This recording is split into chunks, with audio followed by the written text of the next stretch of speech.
Hello everyone and welcome back to my YouTube channel. So friends, आज का जो video lecture है ये बेस्ड है हमारी क्लास 12th पे और हम कर रहे हैं halo alkanes and halo arenes.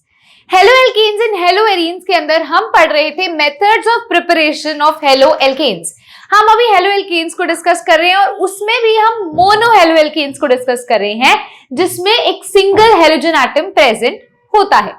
So dear students, video पे चलने से पहले अगर किसी स्टूडेंट ने चैनल को सब्सक्राइब नहीं किया है, चैनल को सब्सक्राइब करना चाहते हैं तो मेरे चैनल का नाम है शौर्या ग्रोवर और मेरी वीडियो के नीचे जहां वीडियो चल रही है इसके नीचे जस्ट ठीक है आपको एक बेल आइकन देखने को मिलेगी। बेल आइकन को आप प्रेस करेंगे तो नेक्स्ट वीडियो डल चुकी है ये नोटिफिकेशन आपकी स्क्रीन पर खुद ब खुद आ जाएगी।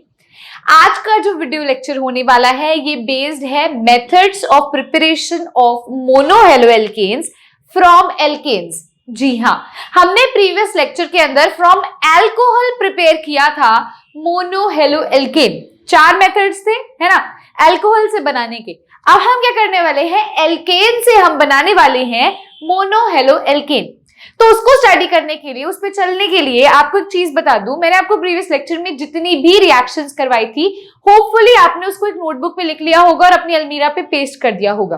तो अब जितनी भी रिएक्शंस आने वाली हैं इसमें आपको कई नेम रिएक्शंस भी देखने को मिलेगी, यानी कि कई रिएक्शंस पर नेम भी लिखा होगा भी ये रिएक्शन को ये कहते हैं और इस रिएक्शन में ये होता है। आपने उसी पेज पर आज वाली रिएक्शन को भी नोट डाउन करना है। अब हम चलते हैं हमारे आज के टॉपिक की तरफ। आज का टॉपिक है methods of preparation of mono halo alkanes from alkanes. अब समझेंगे सबसे पहले डियर स्टूडेंट्स जनरल रिएक्शन लिखेंगे और फिर हम क्या करने वाले हैं उसका मैकेनिज्म और कुछ क्वेश्चंस है ना जैसे हम करते हैं। तो सबसे पहला मेथड है प्रिपरेशन का हेलोजिनेशन। सबसे पहला मेथड है हेलोजिनेशन। हेलोजिनेशन के अंदर हम क्या क्या कर सकते हैं, देखिए इसको पहले खोल के समझाती हूँ। हेलोजिनेशन का मतलब क्या होता है, हेलोजन इसको 2 पार्ट्स में डिवाइड कर दो और एशन में कर दो। तो हेलोजन का मतलब क्या होता है, फ्लोरीन होना, क्लोरीन होना, ब्रोमीन होना या आयोडीन, कोई भी हमारा हेलोजन एटम। अब देखिए यहाँ पे मैंने बोला हेलोजिनेशन है ना, इसका मतलब क्या होता है डियर स्टूडेंट्स समझिएगा। इसके अंदर हम स्टडी करने वाले हैं फ्लोरिनेशन, ब्रोमिनेशन, क्लोरिनेशन,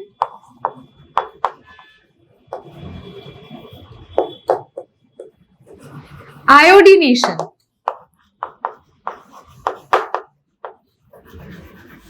अब पता क्या होता है, फ्लोरिनेशन का मतलब क्या है, ब्रोमिनेशन का मतलब क्या है, क्लोरिनेशन का मतलब क्या है, इसे हम समझेंगे जब हमारा मतलब इन शॉर्ट में कहूं ब्रोमिनेशन या क्लोरिनेशन या फ्लोरिनेशन या आयोडीनेशन का मतलब होता है आपका मोनो हेलो एल्केन बनना। अब देखिए कैसे, मतलब किसी भी प्रोसेस में आपके रिएक्टेंट के साथ हेलोजन एटम जब जुड़ जाता है तो जो प्रोडक्ट बनता है उस प्रोसेस को हम फ्लोरिनेशन, ब्रोमिनेशन, आयोडीनेशन ये सब बोलते हैं, ये सब नाम देते हैं। अब आपको मैं जनरल चीज बताती हूँ, देखो ये भी करेंगे इन डिटेल करेंगे, अगर किसी को नहीं भी पता चल रहा तो देखो कुछ भी नहीं मैंने बोला, हेलोजन की जगह मैंने क्या लगा दिया, फ्लोरीन, क्लोरीन, ब्रोमीन, आयोडीन के नाम लगा दिए तो वो फ्लोरिनेशन, क्लोरिनेशन, ब्रोमिनेशन और आयोडीनेशन हो जाएगा। अब सबसे पहले मैं आपको एक जनरल चीज बता दूं, जब भी हेलोजिनेशन डियर स्टूडेंट्स हम करवाते हैं तो हम सनलाइट की प्रेजेंस में करवाते हैं। आप यहां लिख भी सकते हैं halogenation, halogenation is done in the presence of sunlight. The presence of sunlight. यानी कि जब हम क्या करते हैं हमारे रिएक्टेंट मॉलिक्यूल को सनलाइट को एक्सपोज कर देते हैं, सनलाइट के सामने रख देते हैं, तो जो रिएक्शन अकर होती है वो हेलोजिनेशन कहलाती है। अब ध्यान दीजिएगा हेलोजिनेशन में हमेशा से हमें सनलाइट प्रोवाइड करनी पड़ेगी। तो सबसे पहला स्टेप मैं डिस्कस करने वाली हूँ वो है क्लोरिनेशन, और उस पर चलने से पहले मैं आपको जनरल रिएक्शन लिखवाती हूँ। हेलोजिनेशन का मतलब क्या होता है, हेलोजन का एडिशन। हेलोजन का एडिशन होता है हेलोजिनेशन, अगर फ्लोरीन का एडिशन होगा तो वो होगा फ्लोरिनेशन, अगर क्लोरीन का एडिशन होगा तो वो होगा क्लोरीनेशन, अगर ब्रोमीन का एडिशन होगा, एडिशन मतलब ऐड करना, ब्रोमीन का एडिशन होगा तो वो होगा ब्रोमिनेशन, और अगर आयोडीन का एडिशन होता है किसी कंपाउंड में तो वो होता है आयोडीनेशन। अब देखिए डियर स्टूडेंट्स, हेलोजिनेशन क्या है? हेलोजन एटम का एडिशन। आपको पता है आपने किससे किसको बनाना है, आपने एल्केन से मोनोहेलो एल्केन बनाना है। एल्केन का फॉर्मूला होता है, मैं अगर आपको मतलब जनरल बोलूं, मैं बोलूं भी एल्केन हमारा RH लिख दूं। RH कैसे मैंने लिखा, देखो मान लो आपके पास एक एग्जाम्पल है CH4, मेरे को इसको इस फॉर्म में लिखना है तो मैं क्या लिखूंगी, एक हाइड्रोजन अलग से शो करना है तो CH3H, इस प्रकार से, मतलब एक हाइड्रोजन इस R ग्रुप में से अलग से शो करना है आपको, तो CH4 को जब लिखूंगी तो CH3H लिखूंगी, इसका मतलब भी तो CH4 ही हुआ ना, बस रिप्रेजेंट करने का तरीका है। अभी ये मेरा क्या है, एल्केन है ना। अब मैंने क्या बनाना है, एल्केन से क्या बनाना है मैंने, मोनोहेलो एल्केन। मोनोहेलो एल्केन क्या होता है, R ग्रुप के साथ X लगा होना, R ग्रुप के साथ क्या लगा होना, X लगा होना। तो आप इस चीज को समझेंगे कि जनरल रिएक्शन है, जनरल रिएक्शन है। आपने एल्केन से क्या बनाना है, हमारा हेलोजन बनाना है, तो यहाँ पे मतलब क्या बनाना है, अपना एक ऐसा कंपाउंड बनाना है जिसमें हेलोजन एटम है, यानी कि हमने मोनोहेलो एल्केन बनाना है।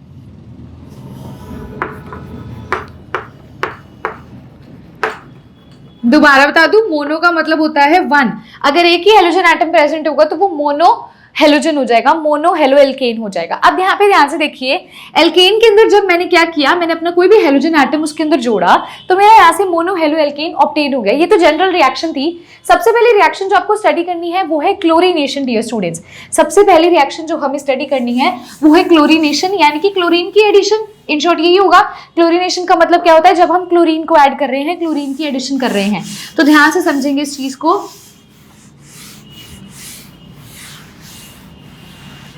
हाँ जी, ध्यान से देखिएगा इस चीज को। अब देखो, आपको मैं कहूँ एक कोई भी हम जनरल रिएक्शन लेने वाले हैं, जनरल एग्जाम्पल लेने वाले हैं।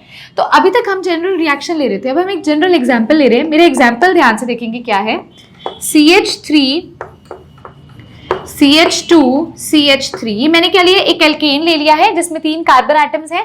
3 कार्बन एटम वाले को प्रोपेन कहते हैं, तो मैंने प्रोपेन लिया। अब देखिए, आपको मैंने क्या बोला, अभी आपने एल्केन से क्या बनाना है, मोनोहेलो एल्केन, और मैं प्रोसेस ले रही हूँ, यहाँ लिख लीजिएगा। नंबर 1 प्रोसेस जो मैं ले रही हूँ वो है क्लोरीनेशन का प्रोसेस। किसका प्रोसेस, क्लोरीनेशन का, यानी कि क्लोरीन के एडिशन का प्रोसेस। तो इस प्रोपेन में मैंने क्या करना है, क्लोरीन जोड़ना है। मैंने क्या करना है, एक क्लोरीन जोड़ना है, क्लोरीन की एडिशन करवानी है। तो क्लोरीन हमेशा जब भी हम ऐसे जोड़ते हैं ना तो उसको डायटोमिक फॉर्म में ही लिखते हैं। फ्लोरीन भी लिखोगे तो F2 लिखोगे, Cl2 लिखोगे, ऐसे। तो मतलब मैंने इसको इसमें जोड़ना है, और मेरा यहाँ से क्या प्रोडक्ट बनता है, यहाँ से मेरे 2 प्रोडक्ट, पहला प्रोडक्ट मुझे देखने को मिलता है वो ये है, और जो मेरा दूसरा प्रोडक्ट, मेरे को 2 प्रोडक्ट देखने को मिलेंगे वो मेरा ये होगा। अब आप इस चीज को समझेंगे, ये 2 प्रोडक्ट कैसे आए। देखो क्या होता है, बेसिकली मैंने आपको जो वहां पर अभी एक जनरल रिएक्शन दिखाई थी उसमें मैंने क्या कहा था, RH, इसको आप इस तरह से लिखेंगे। यहां से क्या होने वाला है, जब आप किसी हेलोजन एटम को यहां पर जोड़ते हो तो ये हाइड्रोजन निकल जाएगा और हेलोजन एटम उसकी जगह ले लेगा। समझ रहे हो क्या होता है, जैसे मैंने लिख दिया CH3H, इसमें जब मैं X को जोड़ूंगी तो H ये वाला निकल जाएगा और इसकी जगह पर क्या आ जाएगा, X आ जाएगा, और यहां से मेरे पास जो कंपाउंड बनेगा CH3X बन जाएगा। समझ रहे हो, मतलब एक हाइड्रोजन एटम को आप निकाल रहे हो और उसकी जगह पर हेलोजन एटम को लेके आ रहे हो, वो प्रोसेस होता है हेलोजिनेशन का। तो यहाँ पर भी मैंने क्या किया, ये एल्केन लिया जिसमें 3 कार्बन एटम्स हैं। अब मैं क्या करती हूँ, इस CH3 को मैं ऐसे भी तो लिख सकती हूँ, CH2H, इसका एक H अलग से रिप्रेजेंट कर दूं। अब ये Cl क्या करेगा, इसकी जगह ले लेगा H की, और H यहाँ से निकल जाएगा। तो पहला स्टेप तो ये है भी, इसने इस पे अटैक किया तो यहाँ से क्या बना, CH3 CH2 CH2 Cl, एक हाइड्रोजन निकला और क्लोरीन उसकी जगह ले रही। एक और प्रोडक्ट देखने को मिलता है, तो यहाँ पर आप देखोगे आपको पहला जो प्रोडक्ट देखने को मिल रहा है वो हमें मिल रहा है प्राइमरी एल्काइल हैलाइड, और जो दूसरा देखने को मिल रहा है वो सेकेंडरी एल्काइल हैलाइड देखने को मिल रहा है। और ये जो होता है ये मेजर प्रोडक्ट होता है, ये मैं आगे जाके बताऊंगी भी मेजर प्रोडक्ट क्यों हुआ, किस प्रकार से ये मेजर प्रोडक्ट कहलाएगा। आप इस चीज को यहाँ पर ध्यान से समझेंगे। देखो क्या है, अब यहाँ पर जब ये H निकला डियर स्टूडेंट्स, तो इस पे पॉजिटिव चार्ज आ जाएगा और ये नेगेटिव चार्ज है, तो नेगेटिव चार्ज इस पे अटैक करेगा प्राइमरी कार्बन पे। अगर मैं कहूँ भी यहाँ पर मतलब हम इसका हाइड्रोजन अगर रिमूव करवा देते हैं और इसकी हाइड्रोजन पे हम हेलोजन का अटैक करवा दे, तो वो क्या बन जाएगा, सेकेंडरी अल्काइल हैलाइड। तो जब भी ये रिएक्शन होती है तो आपके दो प्रोडक्ट्स आते हैं और दोनों प्रोडक्ट्स में से जो सेकेंडरी अल्काइल हैलाइड वाला होता है, यानी कि जब हेलोजन एटम हमारा सेकेंडरी कार्बन पे जुड़ा हो, वो मेजर प्रोडक्ट होता है। ठीक है, देखो अब एक आपको कि मैम एक और बना लेते हैं, इस वाले हाइड्रोजन के साथ भी लगा दो, तो वो तो सेम इसकी तरह ही दिखेगा ना, वो सेम इसकी तरह ही दिखेगा। अगर इस कॉर्नर वाले पे Cl लगा दो हाइड्रोजन को रिमूव करके, तो यहाँ पर सिर्फ दो प्रोडक्ट देखने को मिलते हैं, जिसमें से सेकेंडरी वाला मेन होता है। सेकेंडरी वाला मेन क्यों होता है, क्योंकि पता क्या होता है, अब ये +1 की चीज है, आप इसको चाहे तो नोट कर लेना।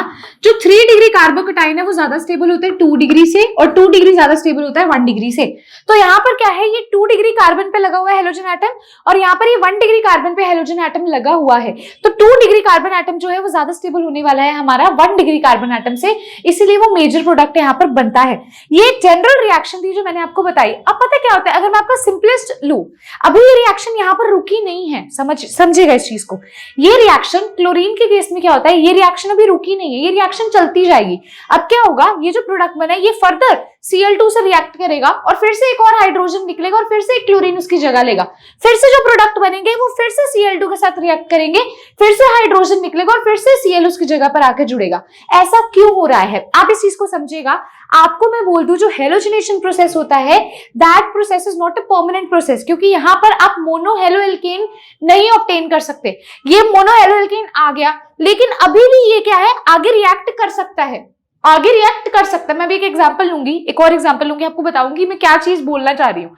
आपको मैं सिर्फ इतना कहना चाह रही हूँ भी, ये जो हमारी हेलोजिनेशन का प्रोसेस होता है ना, इसमें हमें मोनो हेलोएल्केन अगर मतलब बनाना है, प्रोडक्ट बनाना है, तो हमें इस रिएक्शन को कंट्रोल्ड वे में करवाना होगा। जैसे ये इतना बन गया तो इसको रिएक्शन को रुकवाना पड़ेगा, वरना क्या होता है, ये जो है ना फर्दर और रिएक्ट होने लग जाती है, एक और Cl2 के साथ रिएक्ट हो जाएगी और प्रोडक्ट बन जाएगा हाइड्रोजन के रिमूवल से, फिर वो भी फर्दर से मतलब हाइड्रोजन रिमूव होएगा, Cl2 के साथ रिएक्ट करेगी। तो ये प्रोसेस चलती रहेगी, ये यहां तक सीमित नहीं है, हेलोजिनेशन यहां तक सीमित नहीं है।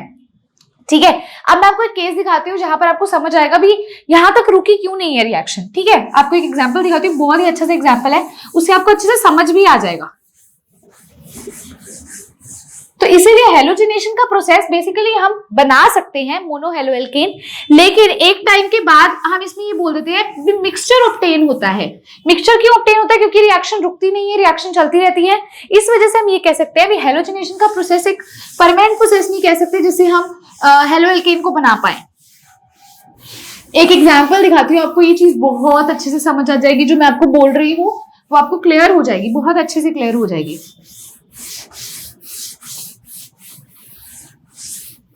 और ये शायद आपने अपनी मतलब 10th क्लास में भी की होगी रिएक्शन, जो मैं अब आपको करवाने लगी हूँ।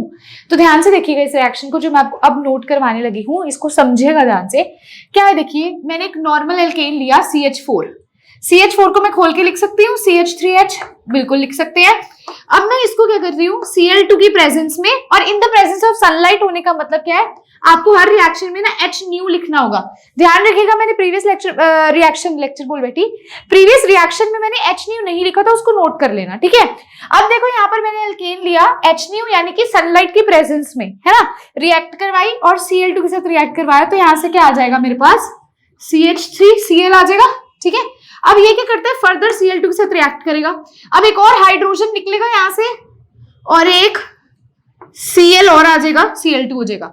अब ये फिर Cl2 के साथ रिएक्ट करेगी, एक और हाइड्रोजन निकल जाएगा, एक Cl और आ जाएगा। अब ये फिर से Cl के साथ रिएक्ट करेगी, तो यहाँ से क्या होगा, एक और हाइड्रोजन निकल जाएगा और एक Cl और ऐड हो जाएगा, तो यहाँ से ये प्रोडक्ट आ जाएगा। अब देखो मैंने आपको क्या बोला, अभी हमने जब ये रिएक्शन करवाई तो मैंने आपको प्रीवियस रिएक्शन सिर्फ यहाँ तक करवाई, मैंने आपको क्या बोला, ये रिएक्शन आगे बढ़ती रहती है, ये रिएक्शन रुकती नहीं है, हेलोजिनेशन रुकती नहीं है, क्योंकि सनलाइट की प्रेजेंस में होनी है, तो ये चलती रहेगी। ये करेगी, एक और Cl2 लेगी, कर लेगी, एक और Cl2 Cl2 के अंदर आप देखो, मैं अगर आपको बोलूं भी ये एक मॉलिक्यूल में ले रही हूँ Cl2 का, एक मॉलिक्यूल के अंदर भी कितने मतलब आपने करा हुआ है ना 6.022 Na एटम्स प्रेजेंट होते हैं, तो उसके Na एटम्स हैं तो जितनी मर्जी बार इस रिएक्शन को करवा लो, है ना, तो वो रिएक्शन चलती रहती है चलती रहती है। अब मैं आपको बोलूं भी आपके पास जो लास्ट में प्रोडक्ट आया, क्या वो मोनो हेलो एल्केन आया? नहीं, यहाँ पर तो 4 हेलोजन एटम जुड़ गए। तो 4 हेलोजन एटम वाले को हम क्या कहते थे? पॉली हेलो एल्केन कहते थे, याद कीजिए, मोनो हेलो एल्केन नहीं कहते थे। तो इसीलिए मैंने आपको बोला भी हेलोजनेशन अगर हमें करवानी है तो उसे हमें कंट्रोल्ड वे में करवाना होगा। जब हमारा मोनो हेलो एल्केन ये है, ये तो 2 हेलोजन आ गए, ये 3 हेलोजन आ गए, ये 4 हेलोजन आ गए। मोनो का मतलब एक हेलोजन एटम होना, और एक हेलोजन एटम प्रोवाइड करने के लिए इस रिएक्शन को आपको कुछ अमाउंट के बाद रोकना पड़ेगा, ठीक है, इसको यहां तक रोकना पड़ेगा। सो इस तरह से प्रोडक्ट बनते चले जाते हैं। ये हमारा जो पहला मैंने आपको बताया है, ये है क्लोरीनेशन का प्रोसेस। ये किसका प्रोसेस है? क्लोरीनेशन का। आप यहाँ पर चाहे तो नोट डाउन भी कर सकते हैं, आप चाहे तो नोट डाउन भी कर सकते हैं। इन हेलोजिनेशन, साथ साथ लिखेंगे अपनी नोटबुक्स में, मैं डिक्टेट कर रही हूं। इन हेलोजिनेशन, बॉक्स बना के लिखना, in halogenation hydrogen is replaced from hydrogen is replaced from alkane molecule. Hydrogen is replaced from alkane molecule and halogen atom comes at the place of hydrogen atom acquiring its position। Hydrogen atom का removal होता है और कोई भी halogen atom उसकी जगह पर आकर जुड़ जाता है और उसकी पोजीशन ले लेता है। The product thus obtained is known as monohaloalkane, and the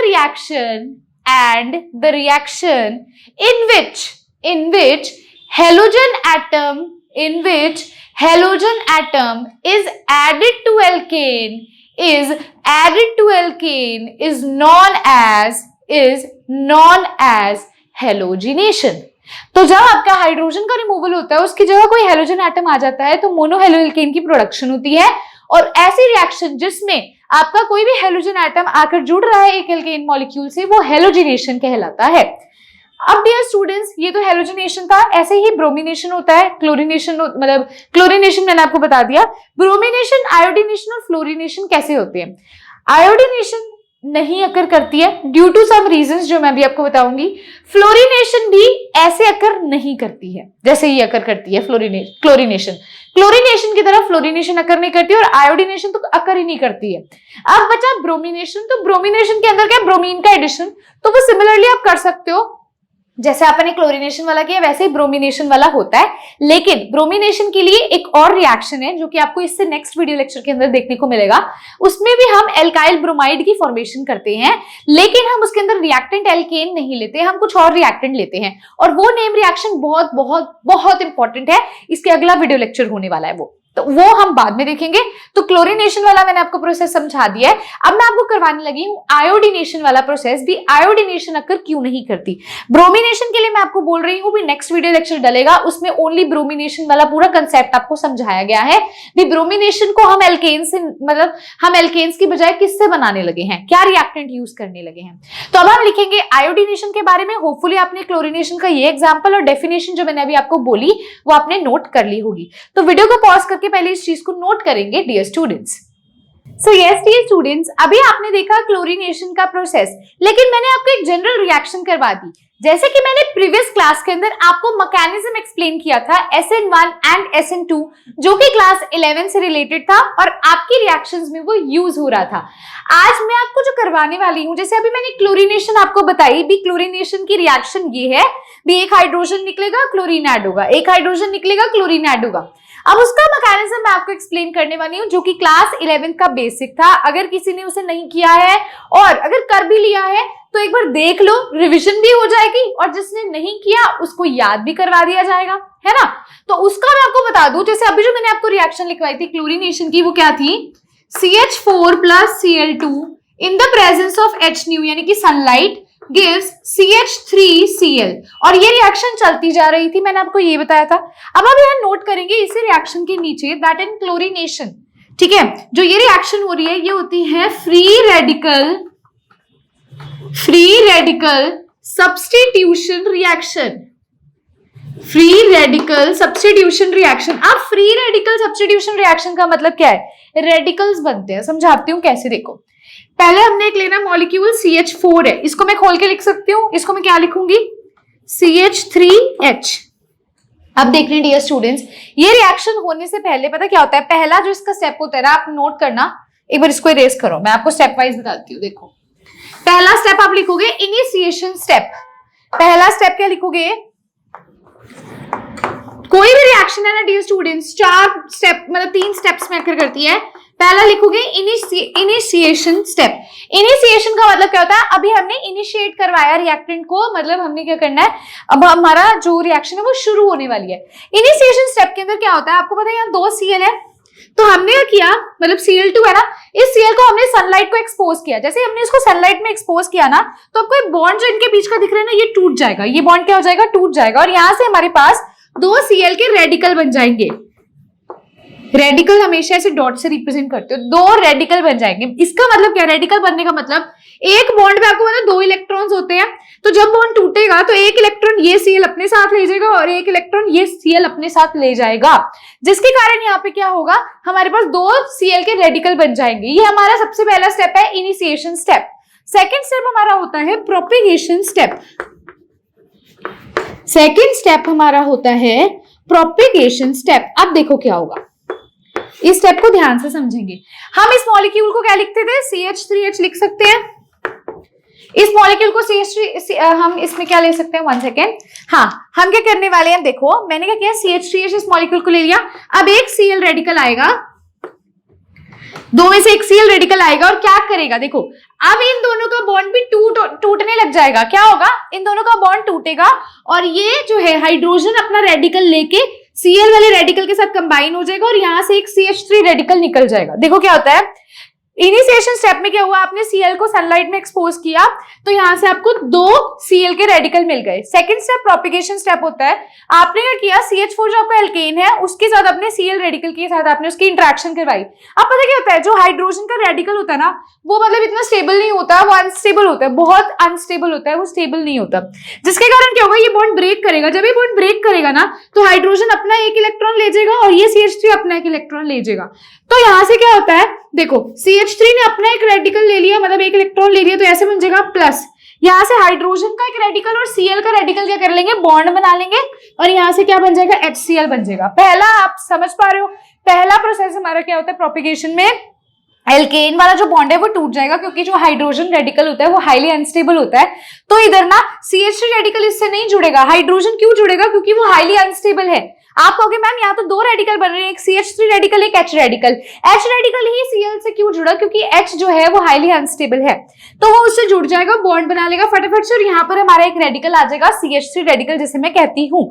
तो पहला स्टेप होपफुली आपने लिख लिया होगा, होपफुली आपने पहला स्टेप लिख लिया होगा। अब ये CH3 क्या करता है? ये CH3 रेडिकल क्या है? एक और Cl रेडिकल था ना, हमारे पास 2 Cl रेडिकल थे, एक Cl रेडिकल से कंबाइन करता है नेक्स्ट स्टेप में, और यहां से क्या बन जाता है? CH3Cl बन जाता है। क्या बन जाता है? CH3Cl बन जाता है। क्लियर है? पक्का क्लियर है? पहला प्रोसेस क्लियर है? अभी मैंने आपको बोला था क्लोरीनेशन के अंदर ये रिएक्शन रुकती नहीं है, फर्दर होती रहती है। तो पहला आपको पता चल गया, पहले हमने हाइड्रोजन का रिमूवल करवाना है, फिर Cl रेडिकल का अटैक करवाना है। पहले हाइड्रोजन का रिमूवल हुआ तो हाइड्रोजन रेडिकल और Cl रेडिकल कंबाइन हो गए। अब फिर ये रेडिकल अकेला रहेगा, तो एक Cl रेडिकल और आया और उसके साथ जुड़ के उसने क्या बना लिया? मोनो हेलो एल्केन बना लिया। लेकिन ये रिएक्शन यहाँ पर रुकती नहीं है, ये रिएक्शन चलती रहती है। तो जो मैंने अभी आपको बना के दिखाई थी ना रिएक्शन इधर, वो मैं समझा रही हूँ कैसे हो रही है। पहला स्टेप आपको क्लियर है? इतना क्लियर है? वीडियो को पॉज करके पहले इतने सारे को नोट करेंगे, फिर नेक्स्ट बताती हूँ इसके बाद क्या स्टेप होने वाला है। स्टूडेंट्स, तो जो अभी हमारे पास लास्ट प्रोडक्ट बना था वो क्या बना था? CH3Cl बन गया था। अब मैं इस CH3Cl को फर्दर खोल सकती हूँ, क्या हो जाएगा? इसको मैं ऐसे लिख दूं CH2H और एक तरफ Cl लिख सकती हूँ। ठीक है, पक्का क्लियर है? इतना किसी को डाउट तो नहीं है ना? यहाँ पर देखो मैंने क्या किया, एक हाइड्रोजन को अलग से शो कर दिया और Cl को मैंने एज इट इज शो कर दिया। तो आपको मैंने बोला था हम Cl के जितने मर्जी क्या ले सकते हैं, मॉलिक्यूल्स मतलब एटम्स ले सकते हैं। तो मैं यहाँ पर फिर से इसको क्या करूंगी, एक Cl रेडिकल से रिएक्ट करवाऊंगी। पहले स्टेप में भी हमने ये किया था प्रोपेगेशन में, Cl रेडिकल से अटैक, अब फिर से Cl रेडिकल से, मतलब मैंने Cl2 को फिर से तोड़ दिया 2 Cl रेडिकल में, तो एक Cl रेडिकल फिर से ले आई। अब क्या होगा, देखो ये वाला बॉन्ड टूटेगा, यहाँ से ये रेडिकल निकलेगा, यहाँ से ये रेडिकल निकलेगा, और ये रेडिकल क्या कर देंगे, कंबाइन कर जाएंगे। तो ये तो HCl बना लेंगे, प्लस यहाँ से हमारे पास क्या आएगा, CH2Cl रेडिकल। पक्का क्लियर है? यहाँ से हमारे पास क्या आ जाएगा, CH2Cl रेडिकल। अब एक Cl मॉलिक्यूल तो इसके साथ जुड़ गया, अब ये CH2Cl क्या करेगा डियर स्टूडेंट्स, ये भी एक Cl रेडिकल से कंबाइन कर लेगा और यहाँ से क्या बना लेगा, एक बॉन्ड CH2Cl2। तो यहां से क्या बन जाएगा, CH2Cl2 बन जाएगा। अब देखो, अब ये रिएक्शन फिर से फर्दर कंटिन्यू होगी। अब देखो क्या होगा, इस CH2Cl2 को मैं कैसे लिख सकती हूँ, CHHClCl, ऐसे लिख सकती हूँ, पक्का लिख सकती हूँ। देखो अब मैं क्या करूंगी, इसको फिर से एक Cl रेडिकल से रिएक्ट करवाऊंगी। जब मैं रिएक्ट करवाऊंगी ये बॉन्ड टूटेगा, ये अपना रेडिकल ले जाएगा, ये अपना रेडिकल, और ये इसके रेडिकल से कंबाइन करेगा। तो यहां से मेरा बन जाएगा HCl और यहां से क्या आ जाएगा, CH रेडिकल Cl2। पक्का क्लियर है? अब एक और क्या होगा, Cl रेडिकल इस पे अटैक करेगा, CH एक रेडिकल अब Cl का क्या करेगा, दोबारा से अटैक करने आएगा इस पे। तो यहां से हमारे पास क्या बन जाएगा, CHCl3। क्या बन जाएगा, CHCl3। अब नेक्स्ट स्टेप में फिर से 2 रेडिकल्स लेंगे। देखो नेक्स्ट स्टेप क्या, मैं ऊपर करके दिखा देती हूँ, यहां करके दिखा देती हूँ। देखो नेक्स्ट स्टेप में क्या हो रहा है, हमारा CHCl3 आ गया। अब क्या होगा यहाँ पे, इसको मैं खोल के अगर लिखूं तो क्या होगा, यहाँ देखना, CHCl3 इकट्ठे लिख देती हूँ, ऐसे हो गया। और यहाँ पर आप देखो एक Cl रेडिकल आएगा, ये बॉन्ड टूटेगा, ये अपना रेडिकल लेके जाएगा, ये अपना, और ये इसके साथ बॉन्ड बनाएगा। क्या बन जाएगा, यहाँ से HCl बन जाएगा और C रेडिकल Cl3 ये बन जाएगा। अब फिर एक और Cl रेडिकल आएगा, इसके साथ जुड़ेगा, और यहाँ से क्या बन जाएगा, CCl4 बन जाएगा। यही था, यही रिएक्शन थी जो मैंने आपको करवाई थी। तो होपफुली आपको समझ आ गया होगा। ये सारे जितने भी रिएक्शन है ना, ये बार बार हो रही है। देखो पहले जो मैंने प्रीवियस अभी रेस किया था, तब हमने Cl2 लिया था, फिर हमने एक और बार Cl2 लिया, फिर हमने एक और बार Cl2 लिया, और अब हमने यहाँ पर एक और बार Cl2 लिया। तो हम Cl जितने मर्जी यूज कर सकते हैं, ठीक है। तो अब डियर स्टूडेंट्स, ये जो स्टेप सारा था ना, ये सारे का सारा स्टेप प्रोपेगेशन स्टेप था। अब ये बढ़ता ही जा रहा है, प्रोपेगेट ही करता जा रहा है, सारे का सारा प्रोपेगेशन स्टेप था। अब इसको रोकना भी पड़ेगा, इसको यहाँ रुकना भी पड़ेगा, और तो हाइड्रोजन भी नहीं है रिमूव करने के लिए। हाइड्रोजन को रिमूव करके Cl आता है, तो इसको रोकने के लिए अब जो नेक्स्ट स्टेप हमारा आता है वो आता है टर्मिनेशन स्टेप या टर्मिनेटिंग स्टेप। पहला स्टेप था इनिशिएशन, दूसरा था प्रोपेगेशन, ये सारा। अब आता है थर्ड टर्मिनेटिंग स्टेप। तो वीडियो को पॉज करके पहले इतने सबको नोट करेंगे। सो यस ये स्टूडेंट्स, अब थर्ड स्टेप आता है टर्मिनेशन स्टेप।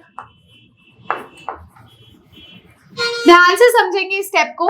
टर्मिनेशन स्टेप में आप देखिए क्या होता है। टर्मिनेशन स्टेप में हम वो चीजें लेंगे जिनकी वजह से रिएक्शन आगे बढ़ती जा रही है। पहला तो हम लेंगे Cl रेडिकल। हम बार बार Cl रेडिकल लेके आते हैं तभी तो रिएक्शन होती है। अब Cl रेडिकल एक था और एक और रेडिकल भी तो पड़ा था, जिसे हम क्या कहते हैं, CH3 रेडिकल। यही था ना, यही दोनों बनते हैं, है ना। अब देखो Cl रेडिकल ने CH3 के साथ कंबाइन किया था, तो अब रिएक्शन को रोकना है तो हम क्या करेंगे, Cl को Cl के साथ ही कंबाइन करवा सकते हैं।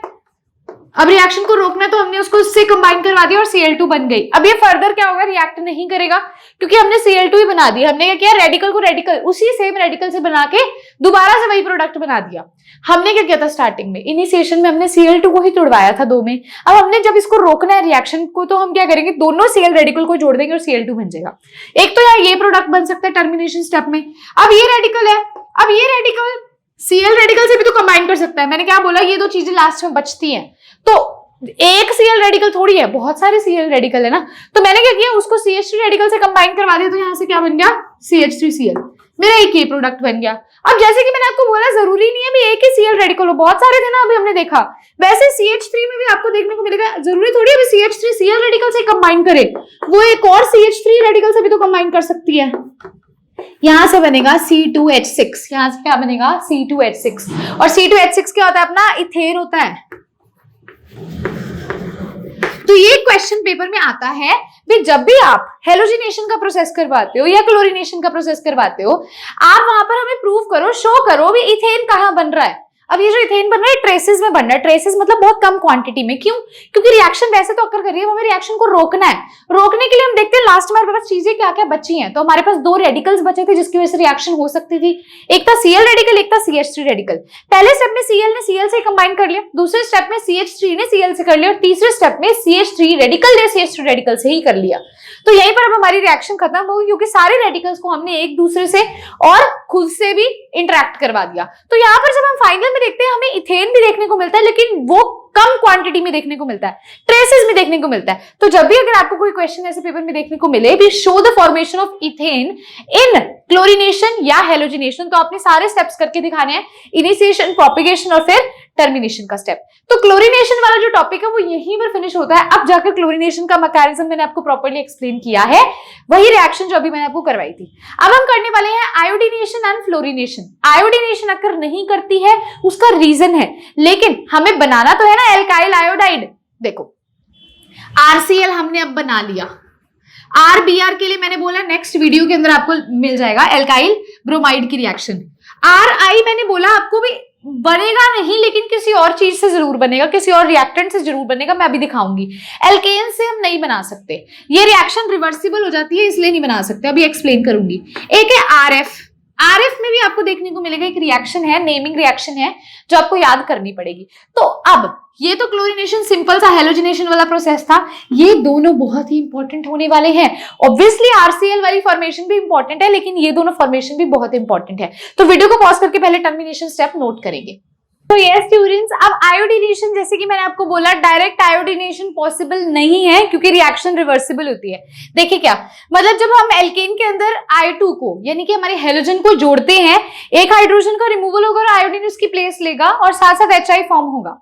अब देखिए डियर स्टूडेंट्स, ये रिएक्शन क्या रिवर्सिबल है, मतलब जब ये प्रोडक्ट बन जाएगा ना तो अब ये प्रोडक्ट क्या करेगा, कोशिश करेगा वापस से रिएक्टेंट में कन्वर्ट होने की कोशिश करेगा। Sorry for the disturbance. ये प्रोडक्ट क्या करेगा, वापस से रिएक्टेंट में कन्वर्ट होने की कोशिश करेगा, इसलिए हमारा जो ये है मोनोहेलोएल्कीन ये ऑब्टेन नहीं हो सकता क्योंकि ये रिएक्शन रिवर्सिबल है, ये फिर से अपने आप को रिएक्टेंट में कन्वर्ट कर लेगी। तो आप लिखेंगे इसको direct iodination is not possible because it is a reversible reaction. और आप ये भी लिख सकते हैं HI एक बहुत अच्छा रिड्यूसिंग एजेंट भी है, कहीं ना कहीं ये फैक्टर भी लाई करता है, it is a strong reducing agent. तो अपने आप को वापस से क्या कर लेते हैं, रिवर्सिबल रिएक्शन है तो कन्वर्ट कर लेते हैं रिएक्टेंट में।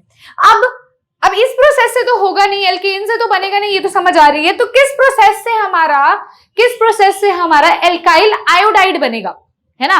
तो उसको बनाने के लिए एक रिएक्शन होती है फिंकलस्टीन रिएक्शन। आयोडीनेशन अगर करवानी है तो आपको फिंकलस्टीन रिएक्शन करवानी पड़ेगी। अब आ रही है आपकी सबसे पहली नेमिंग रिएक्शन। आपने जो पेज अलमीरा पे पेस्ट किया है वहां पर लिखेंगे फिंकलस्टीन रिएक्शन और उसे अंडरलाइन करेंगे, हाईलाइट करेंगे, जो करना करेंगे, लेकिन इसे नोट करेंगे, अच्छे से समझेंगे। अब मैं आपको करवाने लगी हूं फिंकलस्टीन रिएक्शन, तो उससे पहले आप इसको वीडियो को पॉज करके पहले नोट करेंगे। स्टूडेंट्स, अब आती है फिंकलस्टीन रिएक्शन। फिंकलस्टीन रिएक्शन में क्या होता है, आप यूज कर सकते हैं RCl को या फिर आप ये भी लिख सकते हो RBr को, ठीक है। इनकी रिएक्शन आपने किसके साथ करवानी होती है, NaI के साथ करवानी होती है, ठीक है, सोडियम आयोडाइड के साथ। RCl is treated with Ki और NaI। यहाँ पे आप पोटेशियम आयोडाइड भी ले सकते हो, मैंने सोडियम आयोडाइड लिया है। In the presence of acetone या मिथेनॉल, कुछ भी ले सकते हो। एसीटोन या मिथेनॉल की प्रेजेंस में रिएक्शन अक्कर करती है, नोट कर लीजिएगा। इस रिएक्शन में SN2 मैकेनिज्म फॉलो होता है, तो सीधा प्रोडक्ट बनेगा। हमने क्या बनाना है, मोनोहेलोएल्केन। और कौन से वाला, आयोडीनेशन रिएक्शन है, लिख लीजिएगा। फिंकलस्टीन रिएक्शन कौन सी है, आयोडीनेशन वाली, जिसमें आयोडीन हमारा किससे जुड़ा हो, एल्काइल ग्रुप से। तो यहाँ पर क्या होता है, यहाँ पर आपका RI बन जाता है जो कि हमने बनाना था, और साथ में अगर आप RCl को NaI से करवा रहे हो तो NaCl निकलेगा, अगर आप RBr को करवा रहे हो तो NaBr निकल जाएगा यहां से, ठीक है। तो आपकी ये जो रिएक्शन होती है ये कहलाती है आपकी फिंकलस्टीन रिएक्शन। आप इसको नोट करेंगे ध्यान से डियर स्टूडेंट्स, ठीक है। NaI जो होता है बेसिकली वो एसीटोन और मिथेनॉल के अंदर क्या होता है, सॉल्युबल होता है। अगर आप इसकी जगह पर NaCl या NaBr लोगे तो वो अच्छे यील्ड नहीं देता, इसलिए हम उसे यूज नहीं करते, ठीक है। तो यहाँ पर आपने क्या करना है, RCl या RBr को लेना है और उसको रिएक्ट करवाना है सोडियम आयोडाइड से या फिर पोटेशियम आयोडाइड से in the presence of acetone या मिथेनॉल। तो यहाँ से हमारे पास क्या आ जाएगा, RI बन जाएगा और साथ के साथ NaCl और NaBr बाय प्रोडक्ट्स की फॉर्म में निकल आएंगे, ठीक है। तो डियर स्टूडेंट्स, यहीं पर हमारा वीडियो जो है ये फिनिश करते हैं। ध्यान रखना, RCl प्लस NaI करोगे तो Ri प्लस NaCl बनेगा, RBr प्लस NaI करोगे तो Ri प्लस NaBr बनेगा। मैंने और करके लिख दिया जो आप यूज करोगे, ठीक है। अब देखो, मैं एक आपको चीज बता दूं, सबसे पहला जो हमने पढ़ा वो हमने पढ़ा RCl बनाना। RCl हमने कैसे बनाया? एल्केन्स के अंदर हमने हाइड्रोजन को रिमूव करवाया और हेलोजन का अटैक करवाया, तो वो क्लोरीनेशन था। फिर मैंने अब आपको आयोडीनेशन करवाया, लेकिन आयोडीनेशन वैसे अक्कर नहीं करता। आयोडीनेशन में क्या ये एल्केन है? नहीं, ये क्या है? ये क्या है? मोनोहेलो एल्केन है, ये एल्केन नहीं है। तो यहाँ पर हम एल्केन का यूज नहीं कर रहे हैं। आप ध्यान दोगे, मैंने अभी आपको लिखवाया था, अगर हम एल्केन के साथ आयोडीन की रिएक्शन करवाते हैं तो वो रिवर्सिबल प्रोसेस होता है। तो आयोडीनेशन विद एल्केन्स अकर नहीं कर सकता, वो ऐसे अकर करता है। इस रिएक्शन को कहते हैं फिंकलस्टीन रिएक्शन। अब हम क्या पढ़ रहे थे? हम RX पढ़ रहे थे। X की जगह हम लगा सकते हैं फ्लोरीन, क्लोरीन, ब्रोमीन, आयोडीन। हमने क्लोरीन और आयोडीन तो लगा दिया। अब दो रिएक्शंस हमारी अभी भी पड़ी हैं, एक फ्लोरीन के साथ और एक Br के साथ, मतलब RF बनाना और RBr बनाना। तो वो आपको नेक्स्ट वीडियो लेक्चर के अंदर डियर स्टूडेंट्स देखने को मिलेगा। ये वीडियो लेक्चर हम यहीं पर फिनिश करते हैं। नेक्स्ट वीडियो लेक्चर जरूर देखिएगा, वो दोनों ही नेमिंग रिएक्शन है, दोनों ही आपको याद करनी है। बहुत अच्छी रिएक्शन है। एक नेमिंग रिएक्शन मैंने आपको यहाँ पर भी करवा दी है। तो अगर आज का वीडियो लेक्चर आपको अच्छा लगा है डियर स्टूडेंट्स, तो लाइक करना है, बहुत अच्छा लगा है तो कमेंट करना है, शेयर करना है, और अगर किसी ने चैनल को सब्सक्राइब नहीं किया है तो चैनल को भी सब्सक्राइब करना है। Thanks a lot dear students. Next video में मिलते हैं नेक्स्ट टॉपिक के साथ।